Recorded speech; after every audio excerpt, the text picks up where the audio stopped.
So welcome to 13 Minutes, Why Every Man Needs a Why. My brother, my friend, inspiration in my life, Steven Brandwayn. Good to have you here, brother. Happy to be here, B. So I'm going to start with a question. It's a question that I'm now asking all of my men formally. It was taught to me indirectly by my teacher and mentor, Viktor Frankl. He used to ask this of all of his clients, his patients, on the first encounter. And we'll dig into why he asked them. But the question was simple, though not so simple to ask. And it goes like this. Steven, why haven't you killed yourself? Options, perspective. I figure if you get to that point where life becomes so unbearable that you really are seriously consider taking your life as the best option, I think there's always one better option. Instead of quitting on life, quit on the system. What I mean by that is, at least in my case, I guess the reason I would get to maybe ever considering taking my life would be too much external pressure, validation, social constructs became too much. And that might put me in a position where I say the easiest way out would be just, take my life. But before I would do that, I for me at least, I would move to a random beach on a random village. And basically my day would be wake up, go fishing, catch some fishes, come back, trade some of those fishes for veggies and fruits and a beer, go prepare my food, take a nap. Rinse and repeat. Read a book, write a book, learn to draw, watch the stars, watch the night sky, listen to the waves, rinse and repeat. I love it. And I think it sounds like a great option. And I would try that out before considering taking my life. So as you know, I teach the Enneagram personality typing system. Not that anybody can be typed, but it shows us our basic energy patterns. And you just described the Enneagram 7. Options, experience, too much to do, not enough time to do it, right? You even reduced this horrible question into a beautiful answer. So the reason why he asked it was not, he wasn't interested in suicide. He was interested in life. And ultimately helping people, but this is a podcast for men, drill down into what's the purpose of your life? What's your why? Right? And it doesn't have to be one thing. There's lots of lowercase W's. We have an ultimate W. But the bottom line was you can't really know your why until you start digging in the why not. Right? And that's the question. Why not? And you really started to take us down this path of why. So let's get into Steven Brandwayn's why. My why: learning, growing, expanding consciousness, presence, connection, authentic frequency, celebrating life. I think life is meant to have struggles and challenges. It's part of the design of the human experience. But as time goes by, I understand that to me, my why is about expanding, getting closer to my frequency, to my authenticity, to God, to alignment, to integration, to really living aligned mind, body, and soul in a beautiful human experience. And I know that is, where you're at today. I see it in the way you think, act, feel, how you show up. I imagine, like most of us, it wasn't always that in alignment. I mean, I know our listeners think you're from South Boston with that accent, but they're mistaken. You're from Colombia. At least that's where you were born and raised, right? That is correct. And we've talked before. The listeners here may have heard you on a previous incarnation of 13 Minutes and we talked about this, but let's get back into it. So maybe go back to some of those moments when Steven Brandwayn, the coach, the guide, the enlightened guru, wasn't so clear about the path. I can go to a very specific moment, March 2020, when pandemic hit. I was an overachiever. I had my business. It was a startup that was already scaling. It was scaling up. It was on Uber for trucks, an on-demand trucking platform. And I had a mission and a vision to bring transparency and honesty to a ground transportation industry that was super informal and very corrupt. And we were in it. We were in it already for 5 years. And my life was nonstop. It was, wake up, gym, meditate, 150 meetings, board meetings, from here to there, go, dinner, friends, family, be the best father, son, friend, colleague, leader, community guy. Damn, that's a lot. It was a lot. And the expectations, just meeting expectations. It was all about chasing the next best thing, one thing after the other. And when finally pandemic hit, I had always felt that something was really off inside, but whenever I tried to put my finger on it, it was almost impossible to do so, because I was like, this is going to take more than 5 minutes. And who has 5 minutes when my life is the way it is? It was nonstop. So I dove into that, taking advantage of that world stopping. I was like, this is a gift from God and from the universe to me to dive in. And I did. And as I did, I went into this process without structure, without tools, but just... Any guidance? No guidance. Just me trusting my own instincts. And I just started writing. And I wrote, and I had never really been a journal guy, but I started writing, and it was an explosion of me on paper. Like, so much had to come out. And I dove deep into the very dark waters, and I enjoyed it. But in parallel, I had this business that went from extreme growth to survival mode. And the world was in this extreme uncertainty of what was going to happen. This virus, nobody really knew anything about. Had these crazy stats and numbers of people dying in the world.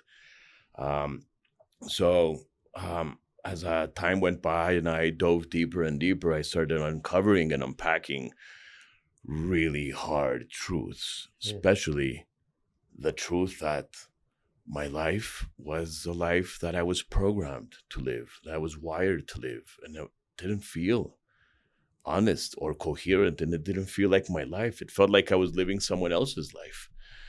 And as I started questioning and diving deep and spiraling in, the more I unpacked and the more I uncovered, the more this truth revealed itself. And I had lifted a veil, and I had seen things that I couldn't unsee anymore. And I realized that I had been living asleep.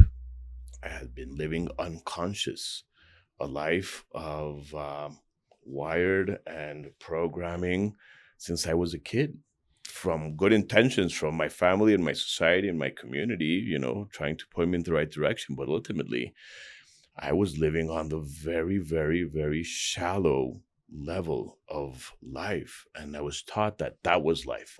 That level was the priority, the only priority. You need to make it there, and then you nailed it. And I was great in all my roles, and I nailed it. But I realized it was all external self. My life was ego-based, the nice ego, the ego that looks for validation and, recognition and acknowledgement. But the depth I had ignored, and my identity, my true self, my true unique frequency, I had ignored and avoided for years already. And that felt horrible.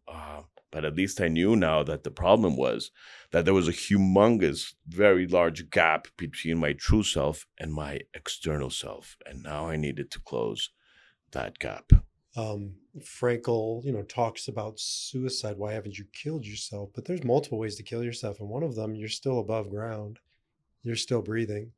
It's just a much slower process, right, of losing yourself. And a lot of guys I have interviewed, I've worked with, my father, they were above ground, but they weren't living, right? And you're describing this, living somebody else's life, living a version of your life, but not living Steven Brandwayn's life. A huge void inside, and that's sleepwalking. When we're so disconnected from ourselves, from our true selves, that disconnected, we don't pay attention to it, and we start to entertain and nurture our being. If we just live on doing and having, as we are taught, doing, having, the more we do and the more we have, the void will only get bigger. So we do more, we have more. And that becomes this vicious circle. And that becomes eventually autopilot. And when autopilot takes control and that disconnect is not, addressed, then numbing comes into place. And numbing will be from food, alcohol, substances, work, whatever it is. That's, the why. Every man's why is different, but every man's why has similar aspects to it. And no man's why is more for more sake, right? That's just not a why. I want more. Because when I work with guys, they'll put that on top of money, but I just need another decimal to the right or left, or to the right, right? One more decimal. I call it the decimal chase. But it's never about the money, right? It's to do what? What do you want more money for? But then we get caught in this vicious cycle where we forget it's a means, not an end. And so we just keep going and going. And you talk about breaking out of that. So how did you break out of that? Because it's easy to say, but when you're in it, right, to see it, to name it, the consequences, I want to get into that, of walking away from it, they're steep. So, yeah, it was hard. It was really, really hard.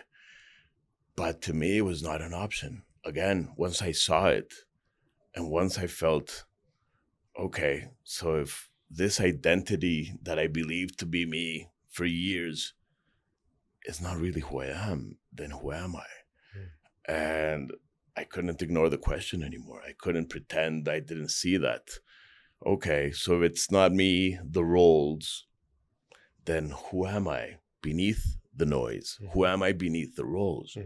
And I was clueless. That was very painful to be so clueless as to who am I. So I just went into questioning everything, questioning every single thing I believed, all the paradigms, all the beliefs that I had held to be true in my life. I said, wait, no, I'm going to question everything, starting from God onward. So give us a time frame. How long was this process from okay, awakening to, kind of getting your feet beneath you? It took a while. I would say it took like 5 years. Oh, wow. That's a serious. It was a journey. serious, yeah. But I mean, I thought I was getting there. I mean, there was always progress, right? By December 2020, I had this rock bottom moment. So my business, again, it was struggling to, see what's going to happen. I had, initially in March 2020, a team of 60 people. And through the years, it was expensive team, coders, admin, sales, etc. And I had to do some layoffs to, keep it running. We were, when pandemic started, actually raising another round of capital. So that became kind of difficult. So our runway was getting, shorter. So all that stress and anxiety that came with that. And in parallel, all this self-exploration, deep dive into my discovery was happening. And then I remember, and I wasn't sleeping. I was drinking a lot, sleeping maybe 2-3 hours a day. And it was not, regenerative sleep. There was not good rest. It was just enough to get me through the next day. And I would go days without sleep at all. I remember once I did like 3 straight nights without sleeping, like 100 hours awake. And December 2020 hit. I was sitting on the edge of my couch, 2 a.m., drinking, writing, and I felt my heart was going to pop out of my chest. Like I was going to blow out of my mouth. And I was like, oh my God, I think I'm having a heart attack. What do I do? Should I run to the emergency room? No, wait, breathe it out. No, wait, I'm going to wake up my wife. Oh, but she doesn't like to be woken up in the middle of the night. And our relationship had grown so distant by then. I was just absent. And then I went into this loop. Should I go to the emergency? No, wait, breathe it out. No, wait, wake my wife. And that happened for 4 hours until the sun came up. I was like, sun is out. Yay, I didn't die. Hopped into the shower, left for the office. 2 days later, we finally were able to travel out of Colombia because of the whole shutdown. And we went to Miami. And when I got to Miami, and in those couple of days, I'm like, wait, something's got to change. Something must change. This is not why I came to this world. God did not create me and put me in this world for this, there's much more to it. And I started to reconnect with my essence. And my essence is, I guess, part of it being a 7. I'm a lover of life. I'm a curious guy. I admire and celebrate creation, nature, people, from a genuine place of curiosity and connection. So I just, that was kind of my rock bottom moment. And I said, things have to change and I don't care. I didn't project or see how far it was going to be. I'm like, okay, this is just my path. And whatever it takes, I'm going to take control back of my life. So, at that point in your life, it's not just about you anymore. It's about your wife. You have kids. You have 3 daughters. 3 daughters. How did they take your awakening? Well, I was always an expert at pretending to be okay. So having this, mask on outside, this guy has it under control. He's natural. He's grounded. But inside I was lost and messy. Not sharing it with anybody. Not really. With my wife, yes. Not with my daughters. I mean, they were younger. But with my wife, I was like, I'm going through like something. I don't know really what it is, but it's an awakening. It's a process. It's a shift. And she was awesome. She listened to me. And she was like, dude, you're going crazy. And I'm like, yes, I am. But it's progress and it feels honest. Or maybe you're becoming sane, right? It was really becoming sane. And it was just, I was waking up. I was becoming conscious. And something about that was exciting in itself. I was like, this is fun. This is real. This is raw. This is a sense of truth and the coherence of really connecting and aligning with who I am, with the gift of life, because I do believe that the life is a gift. It's a miracle, wonderful gift. But she stood by you. She did. Right? Not always the case, especially you describe it. You were not at the best place in your marriage at that time. No, we were not. She was going through her own stuff as well. And I stood by her, but we stood by each other and just kind of allowed space for each other. And she listened. She was there to listen to me. And she just saw me. She was like worried. She was like, are you okay? I'm like, I'm not sure. I don't think so. But I'm moving forward. And that felt right. At least I broke out from the shell of where I was living for years. And at least I was kind of breaking that apart, not really sure how things were going to roll out or unfold or how things were going to fall into place. But at least that place of stuckness, of false identity, that wasn't happening anymore. I know you study Kabbalah, you teach Kabbalah, Jewish mysticism. We got a lot in common. And the teaching of Abraham, it says, Lech lecha me'artzecha me'moledecha me'beit avicha el ha'aretz asher araka. Go forth from what you know, essentially, into the unknown. Right? And this is the beginning of monotheism. This is the beginning of Judaism and Christianity and Islam, and all spiritual journeys begin with this moment of just go forth. Sometimes it's physical, sometimes it's internal, sometimes it's both. And yours is a case of both, because here you are, far from where you grew up. You go on a physical journey, you go on a spiritual journey, right? Tell us about that. I love it. Yes, go forth. And I was really just holding on to faith. And I needed to hold on to something. And faith was so easy to hold on to. Did you have a faith before? I did. I always was a faithful guy. But in this awakening, I realized that my faith had become kind of more of a routine, but not as a part of a depth. But my relationship to God has always been very close and very intimate, and I love it. Religion, well, ups and downs and questioning there, but still, it gives me some foundation and structure.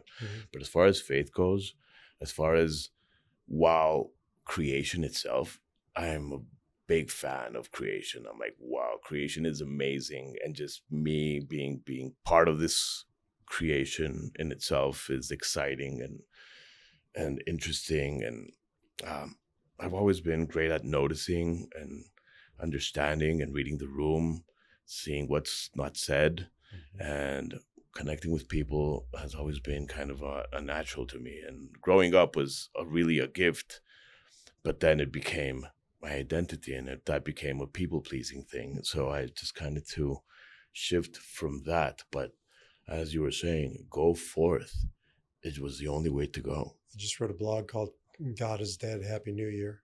'Cause I do believe God is dead, but I believe that there's source, there's energy, there's one, there's truth, there's creation. But putting this stupid label on it is not working for anybody I know, G-O-D, right? We got to get under it. And that's why I love Kabbalah.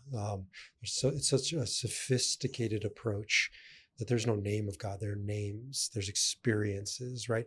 And what you describe is one of those experiences, the dark night of the soul. You called it the rock bottom, but I even heard you talking about like to the break of dawn, like Jacob wrestling to the break of dawn and holding on. And that's the why. That's the why not. That's the I will not let you go, right? And I've just always felt that about you, that you're a God wrestler, right? You go into it and experience it. Tell me about that. The spirituality of it all, of going through this process. I mean, you found that divinity in that darkness, it sounds like. Absolutely. I mean, divinity has always been there. And to your point, God is a word we use because we are so limited by our language. So trying to put a word to that magnificence of creator and creation is almost impossible. Especially for an experienced guy like you, right? Got to experience it, got to feel it. So yeah, God is just a word that we use to refer to this magnificent divinity. So no, God is never dead, but God can't die. God is God. God is, period. So in that spirituality, in that God wrestling, yeah, I challenge God a lot, all day, every day. And it's fun and it's exciting. And he's up for it. He's up for anything. I mean, he's God. But in challenging is, okay, why so much suffering and why so much struggling and why so hard? Because life is tough. Is it designed to be this tough? Well, I don't know. I question that. But the way society and civilization has unfolded over the past couple of thousand years until this very moment, I get it. I get why it did and why it happened as it did. But now I just question our system and our society, and hey, we can do so much better. Well, I don't plan these things. I don't script them. We just go wherever source takes us, right? And, but I got a Kabbalist in front of me, and that's a rarity that I get to, get into the sandbox. But let's talk about it from a Kabbalistic perspective. I think people would be interested in it. You know, as well as I do, that at least the Lurianic, one of the founders of movement of Kabbalah, described the existence, the creation with the Tzimtzum, right? That it's all one. It's all God all the time, right? One channel, no room for anything else. And then the Kabbalist or Luria says, we have a problem, right? There's no room for other. It's dominated by God. It's all God. So as an act of love, God pulls back. It's called Tzimtzum. It's pulling back, making a space, right? And that's where the shit happens, right? Because otherwise, how do bad things happen? It's all good. It's all God. It's all love. Well, in that space, in that sandbox, the dark nights of the soul and some fucked up shit goes on in there, right? And I think it's just important for people to understand that it's not the absence of the divinity. God's in there. God gave us this opportunity to struggle. Because I'm just coming back to what you were talking about, the struggle. Why is there struggle? I think the struggle is necessary so that we can get into that sandbox and wrestle with it. Talk to me about that. Of course it is. Absolutely. Part of the problem, I think, is not the struggle, is the lack of awareness that we are whole with the darkness. It's part of it. Right? Of course, part of our creation, of our human design, of our human fabric is darkness. Yes, we are a source of light, but we are also darkness. We have ego, we have judgment, we have fear, doubt, shame, guilt, but we should embrace those things. Exactly. We are never taught as kids, hey, sit with your darkness. What is your fear telling you? But in a good way. It's like, okay, acknowledge it, see it, embrace it, even love your darkness. and your shadow and your fears. And because of this is that we grow. You're asking me about my why, growing, learning, and expanding. That would not be possible without darkness. I am whole, dark and light, yin and yang. It's not just the yang, it's the yin and the yang. And that darkness is what allows for us to grow. That struggle, that challenge, those tough moments, those are the actual teachers of us in life. And then we can decide to be victims, survivors, or students. So good, because I work with so many people, guys, who get into what I call toxic positivity, right? Love and light, love and light, love and light. And divinity, spirituality, meaning it's in the mountaintops, but sometimes it's in the valleys, right? And what I've heard obviously we're just kind of recreating many different conversations we've had, but you're the type of guy who wasn't afraid to go into the valley, the darkness, and it wasn't the absence of meaning and purpose and why and God. It was a pathway to it. I mean, I'm just so inspired by your awakening in the darkness. It took a lot of courage, a lot of resolve to go in there, and I just heard you wrestling it to the break of dawn. So it's really inspiring stuff. Well, thank you, B. And yeah, my dark night of the soul was so long and so tough. Right, it's not a night, huh? Oh, dude, it was long and dark and lonely and scary and exciting at the same time. It's because when I mean the floor beneath my feet, what I thought was so clear an identity and reality, it just started to crumble, and then it went from solid floor to jelly, and then from jelly to vanishing, and all of a sudden I'm floating in this empty darkness without gravity, without north, without up or down, without direction. Holy moly. It's like, what do I do here now? And just makes you realize how little control you really do have, right? The ego control. If you allow to let go and just really kind of dive in there, ego lives on a realm of certainty. It's designed, and ego is a good thing, by the way. Ego is designed there to protect you, to prevent you from doing dumb stuff. But then the internal self, the unanswerable questions or the uncertain areas of life, that's beautiful, and that's where we grow. And if we allow ourselves to get out of that comfort zone and out of our safety zones and explore into possibilities and exploration, it's going to be tough. But if we allow ourselves to go there, it's fun. And you were talking about summits and valleys. In our human design, again, we go ideally from one summit to the next. When you get to, the mountain peak and you got to the summit, yay, boom, go me, I got there, I conquered. But it shouldn't be, okay, that's it, I did it. No, I got to the summit, and now what's the next summit? And there should be a next summit. I'm like, okay, that's my next step. But guess what? You don't go from that summit to that summit without coming down into a new valley. And that valley is going to be full of fear and doubt. And the thing is, when you're at the base of the mountain, and it's like, oh my goodness, how am I going to tackle this one step at a time? If you just focus at the summit, it's like, I'm never going to get there. Great and book. your view is so limited. But as you start to go up and you're at the middle of the mountain and you have a little bigger perspective, and then when you get to the summit, your view is like powerful and clear. And it's a different view, right? There's a great book by David Brooks. Do you ever read The Second Mountain? I did not. Yeah, it's an amazing book. But he talks about, the first mountain of life, and then the second half of life, and the second mountain of life. And what I've experienced is when I try to recreate the first mountain, it just doesn't work. I'm trying to do what I've done, right? I'm trying to do what I know. But when I'm willing to look at a second mountain, a different mountain, start a new climb in a new way with new partners and new gear, it's a totally exhilarating climb. Because we feel comfortable in our old selves. The ego. It's I'm a good fucking mountain climber over there. Look at me. I did this mountain. Yeah, and I can talk about that mountain and stay in that peak forever because look at me, right? But it's like old shoes. They were awesome, and I love those shoes, and they were part of my style and my groove, and this is who I am. It's who I am. But all of a sudden, those shoes, they get old. And now they're in the closet and you don't wear them that often. And when you do, they rub the wrong way and your feet have changed and your And they're body out of has style, changed. man. Come Dude, on. it's time for new shoes. Yeah, it's time to let go of that old self. And letting go of that old self, it's not easy. It's not easy. It's going to be super hard and you're going to break the new shoes in. But guess what?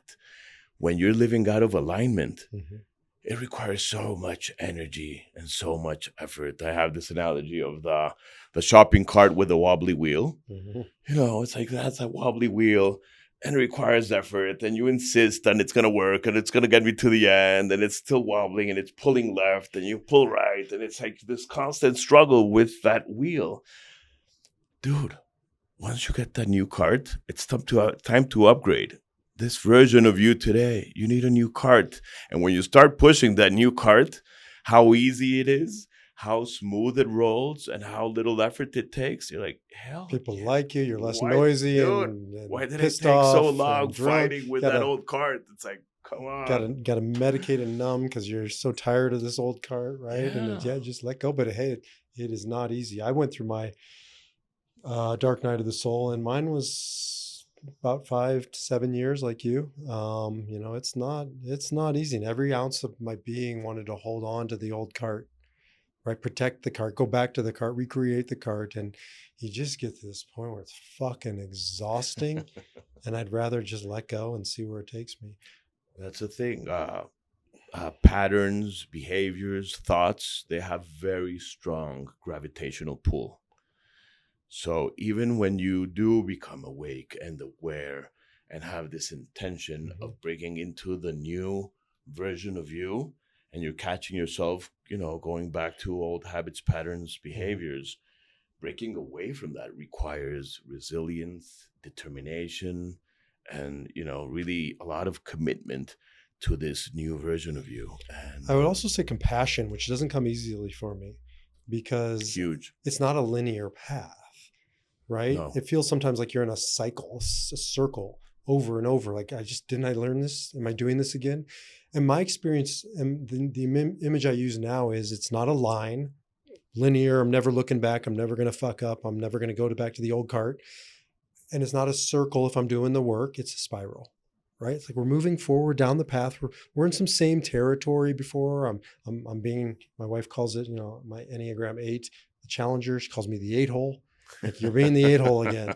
It's like, yeah, but I'm a little further down the path. She's like, not much, but you know, but I think it's important for guys to hear that it isn't linear and you're never looking back and I'm enlightened. I'm born again, right? No, you're going to fuck up again. Yes. And that's the bounce, what I call the bounce back muscle. You have chosen by design and by definition who you are becoming. And you're not becoming by chance, but you're becoming by choice. And this is huge.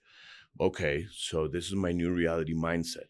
Rewiring from thoughts or emotions or behaviors and patterns is really hard.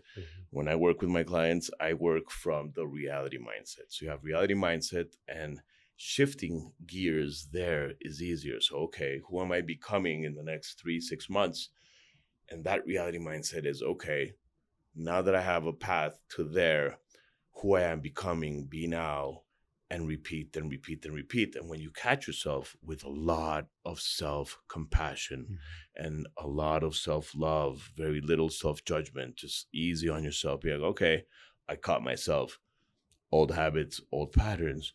Stop, be the observer. Understand that you are not your thoughts. You are the observer. Your thoughts are just part of the picture. Take a step back, disengage, and bounce back to center again and again. And the more you bounce back to this new center, the more it becomes a natural reality for you. And the more you do that, the more you strengthen that bounce back muscle. But yeah, you will definitely fall back again and again and again. But if you are committed to this and be like, no, this is not me anymore. This is the old me. This is the new me, acts differently, speaks differently. And I'm going to go to that new version of me. And then that becomes your new pattern, your new behavior, your new reality. Yeah, and it's a fine line too, and maybe this is a plant medicine segue or not, but you have intention, you do work, you get a direction that you feel is authentic and calling me. It's true, it's divine, it's inspired. I know it, but then it's a fine line because I don't want to also control it. I want to honor it. I want to do the work. I want to show up. I want to set the intention. I want to kind of set it and forget it. I want to give myself over to it because I find myself, I'm a very controlling Enneagram type. I'm a very controlling person. And I've got to come back to yes. And I've done all that I can, right? Thy will, not my will. And the same is true with in my experience with plant medicine. You got to do the work ahead of time. You got to show up, got to create the right context, but then you got to let go of control because the plant is going to take you where you need to, not necessarily where you want to go. When we talk about intention, and I stop a lot and I talk with people a lot about intention. Intention is not what you think you want. That's programming. Intention is what you mean underneath the source. Right. I want to be in love, not necessarily choose the person. Right. So what's or the meaning under, what's the truth behind the story? That's your true intention. And I have this meditation analogy. It's not mine. I mean, it's very common, which is the drop in the ocean. I don't know if you're familiar with that. So on the surface of the ocean, you have winds, you have waves, you have storms, and, you're just there kind of struggling and catching your breath and gasping for air, and just kind of it's constant tugging and pulling in motion. And that's on the surface of the wave, of the ocean. Most people live all their lives on the surface of the ocean.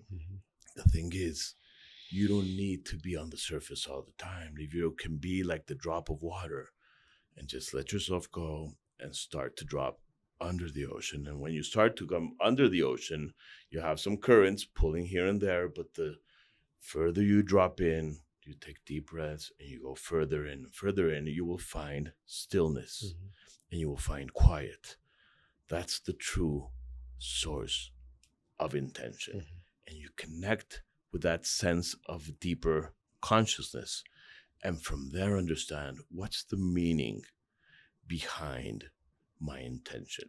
So true. It's beautiful. And when you get there, it starts to align to what are the actions, what are the words, what is the behavior of this version of me, and the way I speak, act, and be, and feel, and think.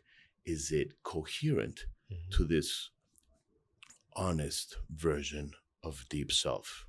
In the earlier version of you spent most of the time on the surface. Or all the time. And then most of us, up until a certain point, up until the shattering, called in Kabbalah, up until that dark night of the soul. And then, the darkness happens, the void, and it can either feel like there's nothing here, it's meaningless, there's no God, there's no purpose, there's no whatever, or we can go into it, we can face it, we can start to really find those sparks of meaning and possibility and purpose, but it's only under the surface, right? And that's what you're saying.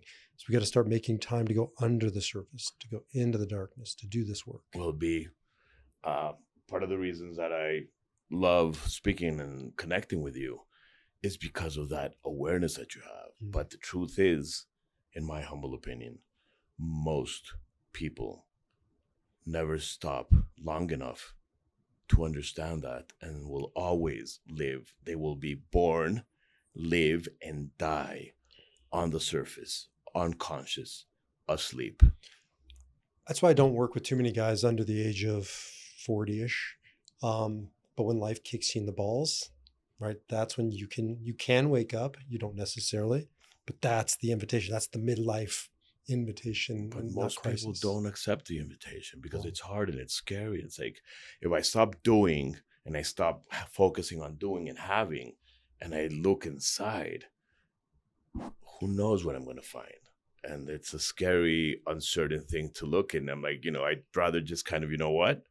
Let's pretend everything is okay. And I'll just kind of continue on the surface and this is what I know. I'll just keep on reacting, not responding. I'll keep on chasing, not choosing, because that's who I am. I know how to react. I know how to chase. And it's too much scary, hard work. Yeah, but that's why you're here. That's what we're doing, right? Well, that's my work. That's your work. And I mean, our circles and the people, I mean, I'm really happy to see that there's so much awakening going on. And one of the most beautiful things about awakening is that there's no right or wrong. And it's extremely personal. It doesn't matter where on the path you are.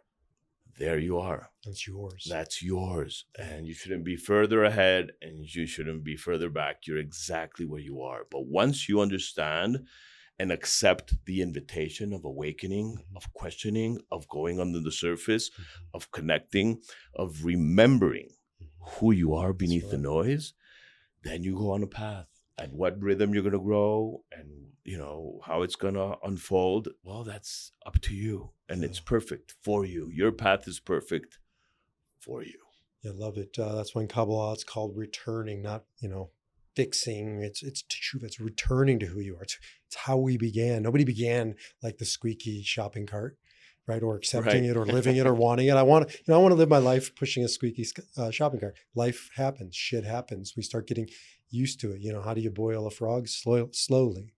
And so, but then you have these shatterings. And what we're doing is we're creating a community and a brotherhood of place where we can hold the shattering. You got to do the work.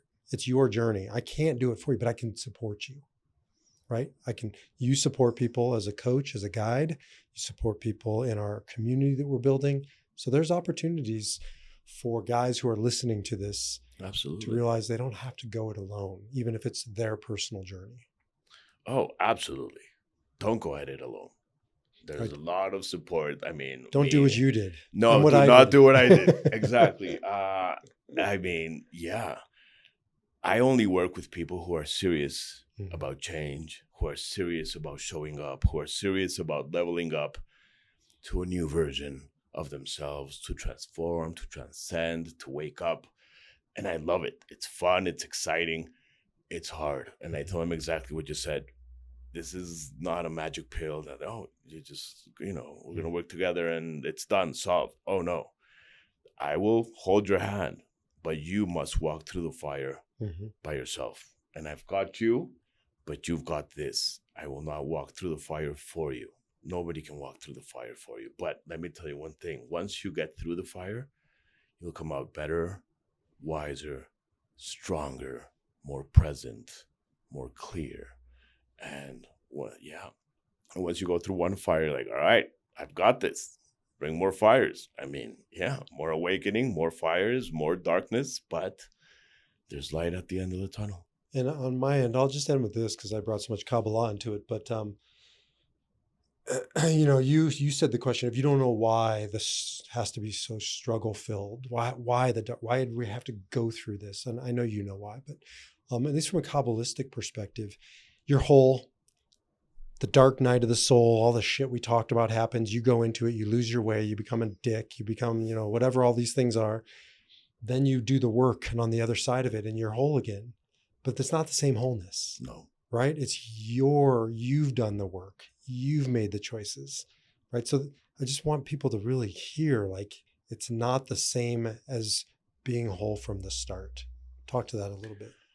Well, it's like being a teenager with the wisdom of a 50-year-old. It's not the same. Right. It's knowledge, not wisdom. Exactly. Because you've walked the path. You've been through whatever it is you've been through. And there's no better or worse struggles. Your struggles are huge. Everyone's Everest is their Everest. But the beautiful thing is that we have the tools and the capacity, the capability and the wisdom and the knowledge to conquer the mountain ahead of us. If we didn't, it would not be our mountain. Yeah, some struggles are way tougher than others, for sure. But don't compare yourself with others, because for you, your Everest is your Everest. And by the time you've been around enough for a few more years, and you start to understand and wake up and remember and reconnect and align and integrate into this new version of you, absolutely, it comes with a new sense of peace, a new sense of wonder. It's not the first sense of wonder. Now it's a sense of wonder with responsibility, with intention, with clarity, and with presence. Love it. So good.